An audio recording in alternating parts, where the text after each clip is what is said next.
नमस्कार मंडळी. इतर पालेभाज्यांच्या तुलनेत शेपूची भाजी मात्र तितक्या आवडीने खाल्ली जात नाही. पण असा शेपूचा वेगळा हटके पदार्थ बनवला की शेपू न आवडणारे सुद्धा अगदी मागून मागून खातील हे मात्र नक्की. आजचा आपला हा पदार्थ जेवढा दिसायला देखणा ना तेवढाच चवीला अप्रतिम आणि पौष्टिक देखील आहे बरं का. रेसिपी आवडल्यास एक लाईक नक्की करा. चला तर मग वेळ न घालवता लगेचच रेसिपीला सुरुवात करूया. त्यासाठी इथं मी अर्धा जुडी शेपू घेतलेली आहे. शेपू निवडून स्वच्छ धुवून त्यामधलं ना सगळं पाणी निथळून काढलेलं आहे. तर सर्वात अगोदर ही शेपू आपण बारीक चिरून घेऊया. ही शेपू ना मी अगदी बारीक चिरून घेतेय.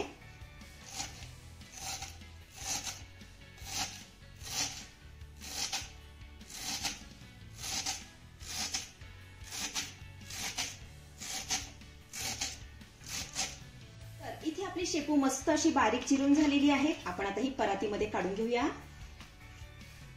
त्यानंतर यामध्ये आपल्याला 2 वाट्या गव्हाचं पीठ घालायचंय.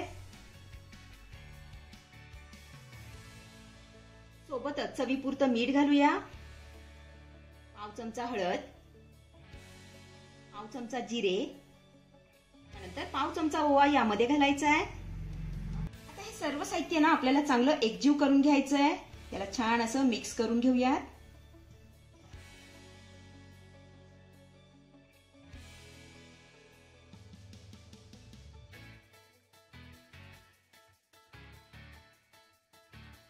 इथे तुम्ही बघू शकताय आपलं सर्व साहित्य छान असं एकजीव करून झालेलं आहे. आता यामध्ये ना आपल्याला थोडंसं पाणी घालायचंय आणि याचा मौसूद गोळा पण थोडासा घट्टसर असा मळून घ्यायचा आहे.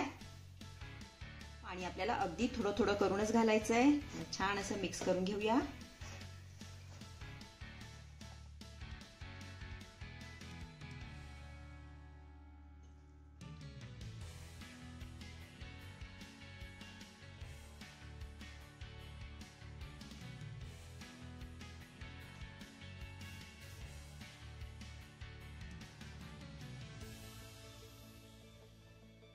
इथे तुम्ही बघू शकताय आपले हे पीठ मळून झालेलं आहे आणि इतकं घट्ट मी मळून घेतलेलं आहे. आता यावरनं आपल्याला थोडंसं तेल घालायचंय आणि याला पुन्हा चांगलं मळून घ्यायचंय.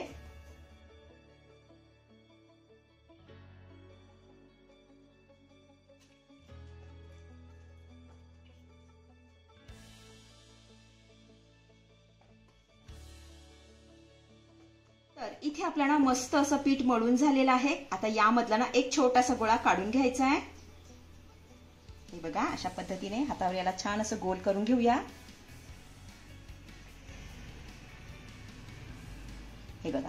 त्यानंतर अंगठ्याच्या साहाय्याने याची आपल्याला वाटी तयार करायची आहे. अशा पद्धतीने हे बघा.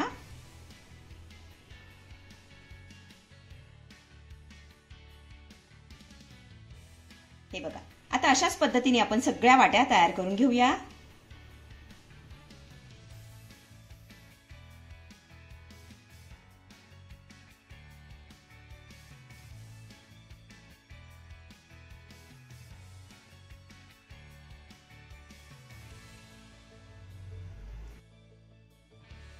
तर इथे तुम्ही बघू शकताय आपल्या सगळ्या वाट्या बनवून तयार झालेल्या आहेत. हे बघा. आता ह्या वाट्या ना आपल्याला वाफवून घ्यायच्या. त्यासाठी इथे मी ना अशा पद्धतीची चाळण घेतलेली आहे आणि चाळणीला अगोदरच तेल लावून घेतलंय. आता यामध्ये ना आपण वाट्या घालूया.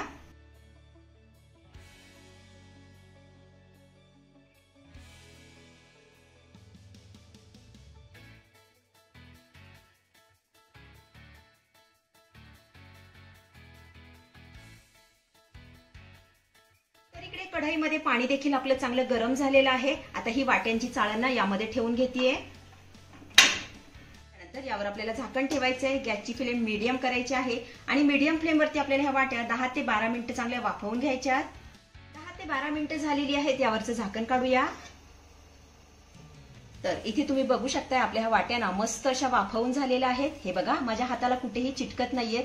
आपण आता ह्या काढून घेऊया आणि थंड होण्यासाठी थोडा वेळ बाजूला ठेवूया. त्यानंतर गॅसवरती कढई ठेवलेली आहे. आता यामध्ये घालूया 1 चमचा भर तेल. त्यानंतर यामध्ये घालूया अर्धा चमचा मोहरी. त्यानंतर अर्धा चमचा जिरे घालूया. त्यानंतर 5 ते 6 लसूण पाकळ्या ठेचून घेतलेल्या आहेत यामध्ये घालूया. सोबतच कढीपत्त्याची पानं घालायची आहे. आता हा घातलेला लसूण ना हलक्या सोनेरी रंगावरती आपल्याला परतून घ्यायचा आहे.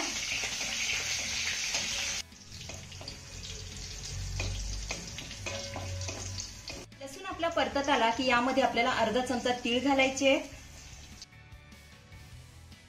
त्यानंतर अर्धा चमचा यामध्ये आपल्याला काळा मसाला घालायचा आहे, त्यानंतर 2 चमचे भाजलेल्या शेंगदाण्याचा कूट यामध्ये घालूया, त्यानंतर अगदी थोडंसं मीठ यामध्ये घालायचं आहे। आता हे सर्व साहित्य आपल्याला 1 मिनिटभर चांगलं परतून घ्यायचं आहे।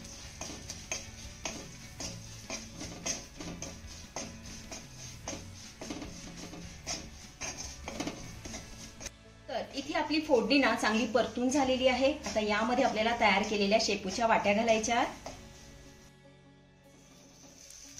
त्यानंतर भरपूर अशी बारीक चिरलेली कोथिंबीर यामध्ये घालूया, त्यानंतर हे सर्व साहित्य आपल्याला 2 ते 3 मिनिटं चांगलं परतून घ्यायचं आहे।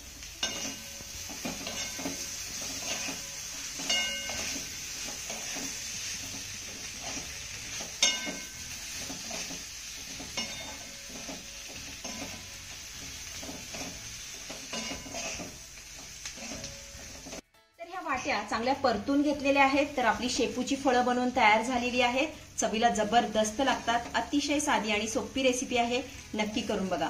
आपण आता ही फळं काढून घेऊया।